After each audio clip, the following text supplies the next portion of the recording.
মরক্কোর বাণিজ্যিক রাজধানী কাসাব্লাঙ্কায় অবস্থিত দ্বিতীয় হাসান মসজিদ বিশ্বের বড় মসজিদগুলোর একটি।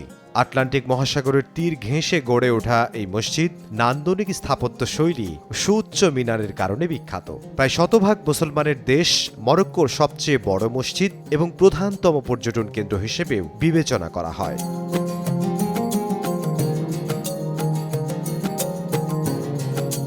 22 একর জায়গার উপর নির্মিত মসজিদটির 1/3 সাগরের কুল ঘেঁষে পানির উপর নির্মিত।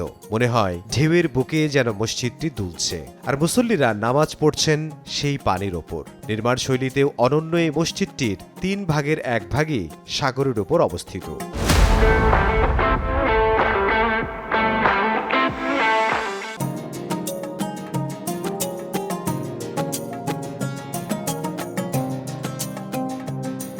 বাদশাহ দ্বিতীয় হাসান তার শাসনামলে ফরাসি স্থপতি পিনচিও নকশায় বয়গিস কোম্পানির প্রকৌশলীদের দিয়ে এই মসজিদটি নির্মাণ করেন। বিশ্বের 13তম বৃহত্তম মসজিদে একসঙ্গে 1,05,000 মুসল্লি নামাজ আদায় করতে পারেন। মসজিদ কমপ্লেক্সটিতে রয়েছে অজুখানার পাশাপাশি কোরআন শিক্ষা কেন্দ্র, সমৃদ্ধ পাঠাগার ও বিশাল কনফারেন্স রুম। মসজিদের মিনারের উচ্চতা 210 মিটার, দীর্ঘ 30 কিলোমিটার তথা 19 মাইল দূর থেকেই মিনার দেখা যায়। মসজিদের ফ্লোর থেকে ছাদের উচ্চতা দীর্ঘ 65 মিটার। আধুনিক প্রযুক্তি সমৃদ্ধ হওয়ায় মসজিদের ছাদ খুলে যায় বিধায় ভেতরে আলো বাতাস প্রবেশ করতে পারে সহজেই। তবে বৃষ্টির সময় মসজিদের ছাদ বন্ধ রাখা হয়।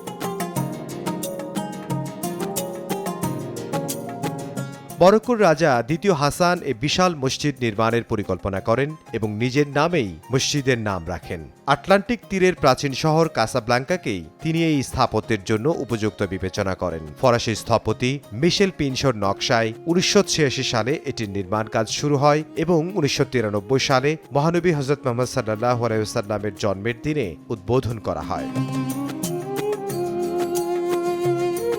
তৎকালীন প্রায় 100 কোটি মার্কিন ডলার ব্যয়ে এই উচ্চাভিলাষী প্রকল্প বাস্তবায়নের সক্ষমতা মরক্কো সরকারের ছিল না। ফলে দেশের সাধারণ মানুষের কাছ থেকে অনুদান নেয়ার সিদ্ধান্ত নেওয়া হয় এবং দেশটির 1 কোটির বেশি মানুষ তাতে অংশগ্রহণ করেন।